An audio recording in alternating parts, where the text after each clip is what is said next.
জনাব তারেক রহমান নিজের দলের ইতিহাসই তো জানেন না। দিল্লির পরিকল্পনায় শিলং থেকে ট্রেনিং প্রাপ্ত বাংলাদেশের প্রক্সি প্রধানমন্ত্রী সালাউদ্দিন সাহেবের নির্দেশনায় নতুন বাংলাদেশ চলবে না। কথাবার্তা পরিষ্কার, প্রস্তুতি গ্রহণ করুন, দেখা হবে নতুন গণ অভ্যুত্থানে। আমি বলতাম লন্ডন থেকে আসার পর উনি ইসলামের ইতিহাস বিকৃত করা শুরু করেছেন, আমি কি নামে ডাকবো, এই কারণে বলি লন্ডনের মুফতি।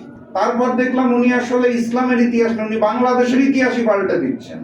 ভূখণ্ডের আমের জায়গায় কাঁঠাল উৎপাদন সৃষ্টি করেছেন, রংপুরের জায়গায় বগুড়া বসায় দিচ্ছেন, এইভাবে করে উনি বাংলাদেশের ইতিহাসও পাল্টে দেবেন। গতকালকে দেখলাম ইসলামের ইতিহাস, বাংলাদেশের ইতিহাস দরকার নাই। জনাব তারেক রহমান নিজের দলের ইতিহাসই তো জানে না। যেই ব্যক্তি নিজের দলের ইতিহাসই জানে না, নিজের দলের নেতা কর্মীকেই জানে না, উনি বাংলাদেশকে কিভাবে জানবে আর বাংলাদেশকে কিভাবে চালাবে, এটা এখন আমাদের প্রশ্ন।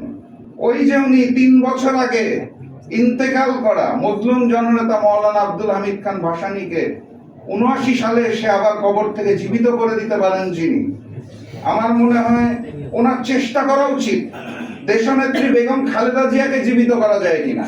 কারণ আমি নিশ্চিত দেশনেত্রী বেগম খালেদা জিয়া যদি কবর থেকে উঠে এসে আরেকবার দাঁড়াতে পারে, উনি এই 72-এর মুজিববাদী সংবিধানকে ছুঁড়ে মারবেন, সাথে সাথে তার কুলাঙ্গার পুত্র বাংলাদেশের মানুষের সাথে বেইমানি করা জনাব তারেক রহমানকেও ছুঁড়ে ফেলবেন।